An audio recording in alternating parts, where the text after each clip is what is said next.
coming up on this Tuesday edition of Daybreak. In an unexpected move, South Korea proposes holding high-level talks with North Korea in January. Seoul wants to push for the swift resumption of reunions for families separated since the Korean War. In a landmark deal, South Korea and Japan agree to share intelligence on North Korea's nuclear and missile programs via the United States. Plus, the search for the missing AirAsia plane is expanded as officials admit the jet, carrying more than 160 people, probably crashed into the sea. Daybreak begins now.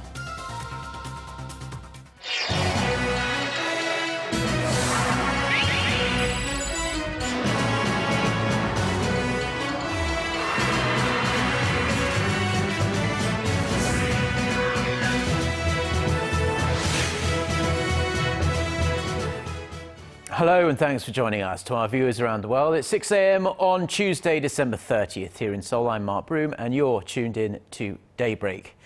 Our top story this morning, the South Korean government has offered to hold high-level talks with North Korea in the new year. This olive branch from Seoul comes as Pyongyang continues to come under fire for its shocking human rights record and alleged cyber activities. Our Hwang Sang-hee reports. In a surprise move towards the year's end, South Korea proposed Monday to meet with North Korea for talks sometime in January. The Presidential Committee for Unification Preparation officially proposed talks on issues of mutual interest between South and North Korea. We hope to heal the wounds of war-separated families before the Lunar New Year holiday. South Korean Unification Minister Ryu Gil-jae said the talks would center on the issues discussed by the Unification Preparatory Committee this year and its plans for next year, which marks the 70th year of the division of the Korean Peninsula. Some plans include expanding people-to-people exchanges through sporting events, such as a soccer match between the two Koreas. The committee also plans to work towards holding family reunions on a regular basis and allowing for the exchange of letters. While some doubt a positive response from North Korea, saying the regime was never a fan of President Park's Unification Preparation Committee, others remain hopeful. There are members of the committee that have visited the North. They say North Korea's assessment of the Unification Preparatory Committee has not been positive or negative. We hope North Korea accepts our proposal. Analysts say Pyongyang will want to make some progress with Seoul in time for the 70th year of their division next year, and that Kim Jong-un will likely express his willingness to do so in his New Year's speech on January 1st. Hwang Sang-hee, Arirang News. Now, starting this week, South Korea, the United States and Japan will be able to share military intelligence on North Korea's military and nuclear activities much more easily. The agreement gives Seoul and Tokyo unprecedented access to each other's defense intelligence and should hopefully coordinate the three countries' military response to a provocation by the North. Kim Hyun-bin reports. Nuclear bombs and intercontinental ballistic missiles that can reach the continental United States. North Korea has made substantial progress in its weapons of mass destruction in recent years, posing a threat to the region and the world. To that, a memorandum of understanding between South Korea, the United States, and Japan took effect Monday with North Korea's nuclear and missile threats in mind. It changes the way the three nations exchange their defense information. Japanese Defense Minister Gen Nakatani welcomed the move on Monday, calling North Korea's nuclear and missile threat an urgent security matter for both countries. Before the agreement, Seoul and Tokyo shared their intelligence only with Washington. The MOU means that Washington will now be able to relay that information to Korea or Japan with the consent of the country providing that information. For South Korea, that means better access to Tokyo's advanced surveillance capabilities. By gaining access to Japan's state-of-the-art surveillance techniques, we are enhancing our capabilities. The three nations had plans to sign a similar agreement in 2012, but that was scrapped due to opposition from the Korean public and lawmakers.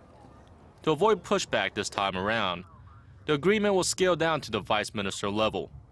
It also states that the U.S. will act as a mediator when sharing the intelligence, as opposed to the previous plans, which included direct information sharing between Seoul and Tokyo. There's speculation this could lead to the phasing in of a U.S. missile defense system on the Korean peninsula. The defense ministry says the two are not linked, adding that South Korea is planning to deploy its own Korea air and missile defense system by the early 2020s. Kim Hyun-bin, AirAsia News. And in this spirit of cooperation, Korea and Japan have vowed to make 2015 the year they improve their often strained bilateral relationship, referring to talks between Korea's Vice Foreign Minister Jo Tae-young and his Japanese counterpart Akitaka Saiki on Monday. Seoul's foreign ministry said the two diplomats agreed that more needs to be done to solve pending issues between the two countries, such as Japan's wartime sexual enslavement of Korean women. But the same bones of contention remain. Korea wants a sincere apology from Japan and compensation for the now very elderly victims. Japan, however, claims the issue was resolved through a bilateral treaty signed in the mid-1960s. The diplomats also noted the need to cooperate closely to deal with and counter North Korea's nuclear program, and pledged to work to hold a three-way foreign ministers meeting between Korea, China and Japan. Now, the search for the missing AirAsia flight, which disappeared en route from Indonesia to Singapore on Sunday, is to be widened on Tuesday amid fears the plane crashed somewhere into the Java Sea. So far, no trace of the plane has been found. Indonesian officials say flight QZ 8501, carrying 162 people, is likely at the bottom of the sea. Australian aircraft reported seeing suspicious objects roughly 1,000 kilometres away from where the jet lost contact, but it turned out to be nothing, really. There are currently around 30 ships and at least 15 aircraft involved in this search. Experts say they expect the wreckage to be found relatively quickly, given that the Java Sea is relatively shallow, and this means there is a bigger chance the signal from the plane's black box will be detected rather easily. The search continues on and above the Java Sea from first light today. And staying with this story, more than 100 relatives and friends of the passengers and crew of Flight 8501 have been waiting for news at a crisis centre set up at the airport in Indonesia where that flight took off. As you'd expect, emotions are running extremely high as most of the family members start to come to terms with what most likely happened to the plane. Others, however, are holding on to the fading hope that there could be some kind of miracle ending to this story. The chief of AirAsia, Tony Fernandez, flew to the airport to try and comfort the victims' families while offering assurances that all is being done to try and find their loved ones.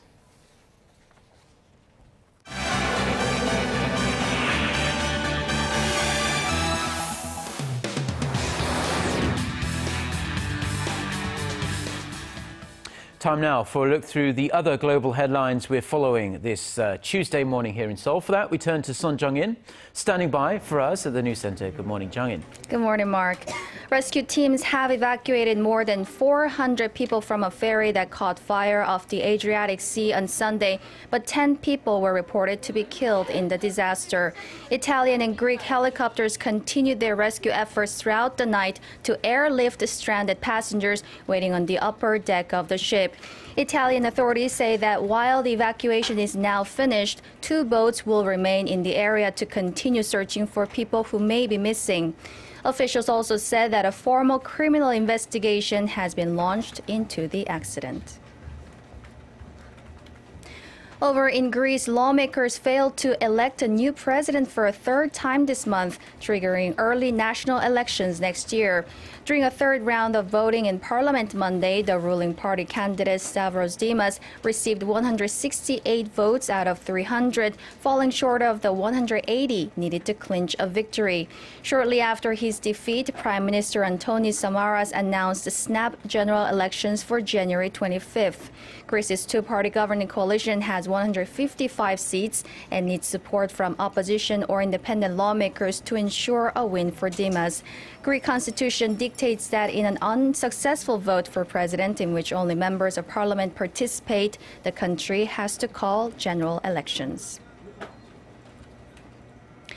The situation in Malaysia and Thailand isn't showing any sign of improvement after being hit by some of the worst flooding in decades. Authorities in Malaysia say over 226,000 people have been displaced as of Monday, with more being evacuated.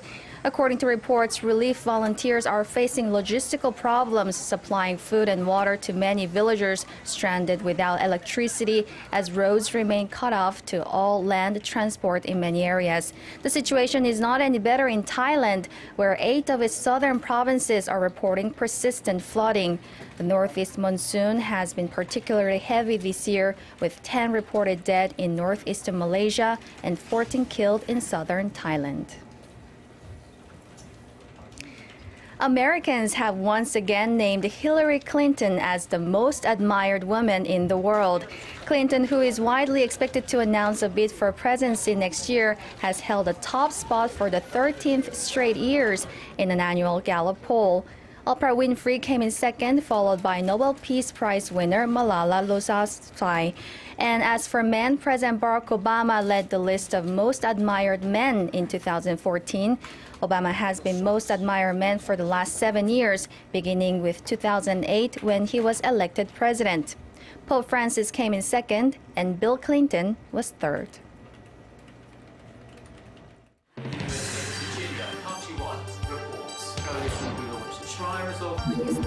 We start before the sun rises to bring you the latest stories out of Korea.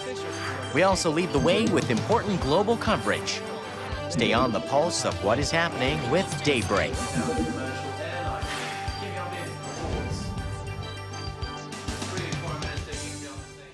Now, as we enter the final stages of 2014, President Park Geun-hye has been checking up on the government's progress on policy initiatives and its goals for next year. The Korean leader said on Monday that she remains committed to pushing through her ambitious economic and social reform plans. Choi Yi-sun reports. President Park Geun-hye has reiterated her determination to root out social ills and to carry out reforms to revitalize the economy. 저는 어떤 어려움이 있어도 해야 할 개혁은 반드시 해 나갈 것입니다. 우리 정부는 항상 국민을 믿고 국민의 편에서 개혁을 추진해 왔고 앞으로도 그런 자세의 변함이 없을 것입니다. Referring to the Asian financial crisis in the late 1990s, which Korea suffered from after failing to carry out structural reforms, President Park said the key would be to secure public understanding so that everyone shoulders the burden.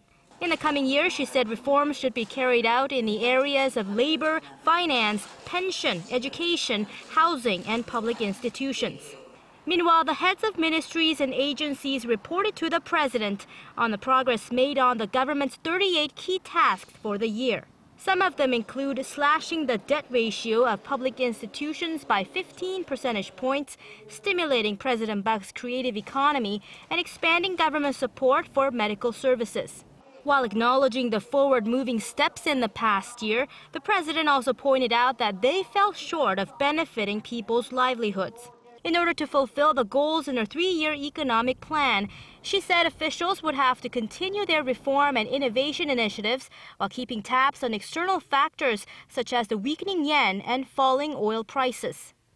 The president also sought parliamentary cooperation to promptly pass a stack of bills made to enhance the livelihoods of the Korean people. Choi Yu-sun, Arirang News. And staying at Korea's National Assembly, lawmakers voted on nearly 150 bills on Monday, and grabbing most of the attention were 3 real estate bills that will ease market regulations and hopefully improve the housing market. For more on how much of an impact these new laws will have on homemakers, renters and investors, Ji Myung-gil reports. In the last plenary session of the year, Korea's 2 political parties agreed to relax 3 real estate regulations. They hope the bills will help perk up Korea's property market. One will do away with a tax that acts as a burden for owners of redeveloped properties. Currently, the government can demand up to 50% of the profits made from the rise in value of every developed property. For example, if an apartment owner sees their property value increase by $90,000 after the house was rebuilt, they might have to pay up to $45,000 in taxes. But the new bill eradicates that provision starting next year for a period of 3 years. Another change deals with the houses being rebuilt in the outskirts of Seoul, where development is limited due to concerns of population density. Right now, homeowners are only allowed to claim one house in these regions, but the new bill allows them to claim up to 3 houses. They hope this will encourage homeowners to rent out more of their properties, which will help supply more rental homes. Apart from plans to boost the property market, the government also plans to work on stabilizing the housing market for middle and lower income households. This includes launching a special committee that will focus on settling disputes between tenants and landowners. Kim Hyung-kit, Arirang News. Now, despite the sluggish economy at home and abroad, Korea's bio industry is managing pretty well. The data from the Ministry of Trade, Industry and Energy shows that output in the industry grew more than 5% in 2013 from the year before to roughly $6.8 billion. For the past 5 years, the industry has expanded nearly 9% on average every year. The production of biofood and biologic medical products took up almost 80% of the industry's total output. Now, Korea is increasingly becoming a hit tourist destination. A record number of foreign tourists, more than 14 million, visited Korea this year. This swell in the number of visitors from overseas also boosted the nation's economy, bringing in some $18 billion to tourism-related industries. The Korea Tourism Organization says the 14th million foreign tourists this year arrived in the country on Monday. The agency said that. Even the weak Japanese yen did not discourage foreign tourists from coming to Korea in their droves. Around half of foreign tourists to Korea were from China. Next on the list were visitors from Japan and the United States. Now, the controversial comedy film The Interview, which centres around the fictional assassination of North Korean leader Kim Jong-un, has been viewed more than 2 million times online in the 5 days since its release. Sony Pictures says the movie has brought in some $15 million, and that's expected to rise even further as Apple has decided to start selling the film on iTunes. Sony released the film online last week for just under $6 to rent, or $15 to buy. The Korean film Ode to My Father, which is set in a market in the southern city of Busan, has attracted more than 4 million moviegoers in Korea in less than 2 weeks since its release, so it's doing very well. And the popularity of the film is sparking a newfound interest in this market. Our Park Ji-won has this report. As its title suggests, Ode to My Father tells a story of a typical father from Korea's older generation through the main character, Deok-soo. After growing up during the Korean War, Deok-soo later gives up on attending college to support his younger siblings and heads to Germany in the 1960s to earn money as a dispatched miner, then to Vietnam as an engineer during the Vietnam War. After some time, Deok-soo finally opens up his own shop at Gukjae Market, the largest traditional market in the southern port city of Busan. The popularity of the film has led to a resurgence in interest in the market, which now houses more than 1,500 small shops. The market usually draws in 20,000 to 30,000 people during the week and some 50,000 on the weekends. But those numbers have more than doubled since Ode to My Father was released on December 17th. Many of those coming through are young people who want to see the setting of the film for themselves. Some are also looking to connect to the generation of men who lived through the Korean War of 1950s and its aftermath. Gukjae Market opened in 1946 and began to thrive during the war as it served as a central market among refugees who fled to Korea's southern port city of Busan. Park Ji-won, Arirang News.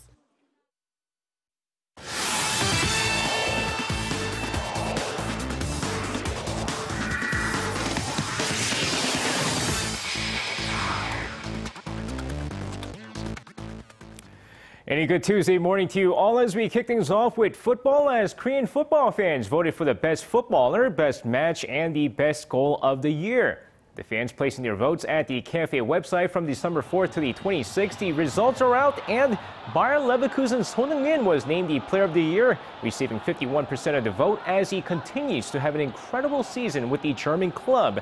Also voted by the fans was the match of the year as the dramatic 1-0 victory at the Asian Games final against North Korea, with South Korea winning their first Asian Games gold in 28 years, received 54% of the votes.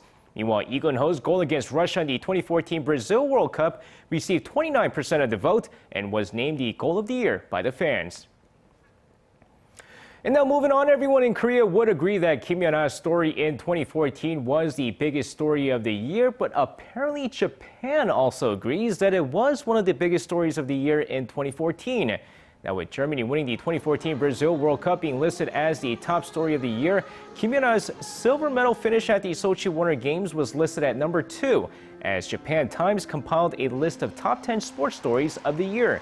Despite the list being created in Japan, Kim Yeon-a's story was the only Asia-related news that made the list. And now moving over to the UFC, where for the first time ever, a Korean fighter was listed at number 1 in the UFC's Knockout of the Year. And that fighter, Stun Gun Kim Donghyun.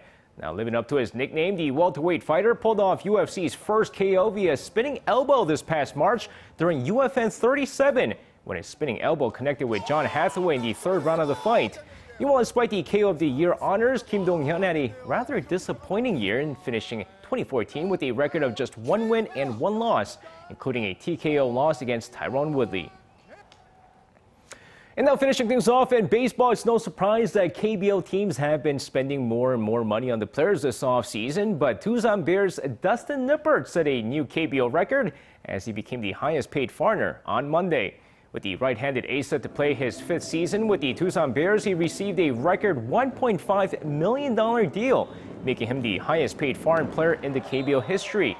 Now, the 4 years in the KBO, Dustin Nippert has the most wins for a foreign pitcher with 52, and a respectable 3.25 ERA and 538 strikeouts in 678 1/3 innings, which is also the most number of innings pitched in a 4-year span by any pitcher in the league. And that's going to wrap it up for me. This has been SJ. Have a great rest of the day, and see you guys again for your sports needs.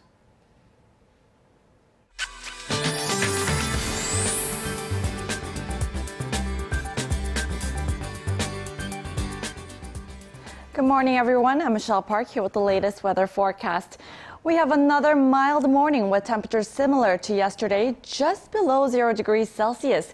However, we can expect foggy conditions lowering the visibility, so make sure to be extra careful on the roads. And also, the fine dust levels hasn't gone down from yesterday, putting advisory in effect all across the country.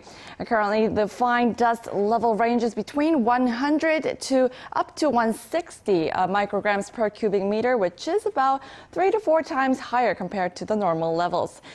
Besides that, we can expect clear skies nationwide due to the high pressure front that's coming down from China, except in the central region where we can see partly cloudy skies in the morning hours.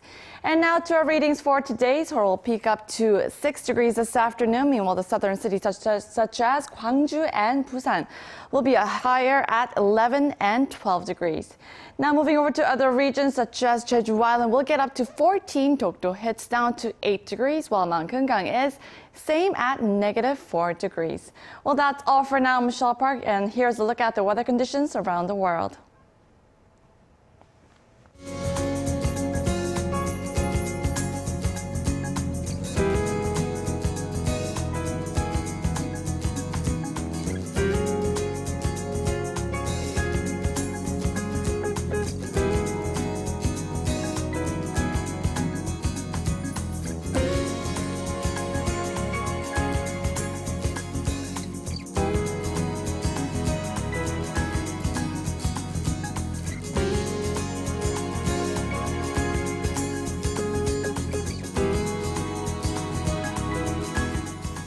Well, that's going to do it for now. Korea Today is coming up at the top of the hour at 7 a.m. Korea time. Have a great day. Stay tuned to Arirang. Goodbye.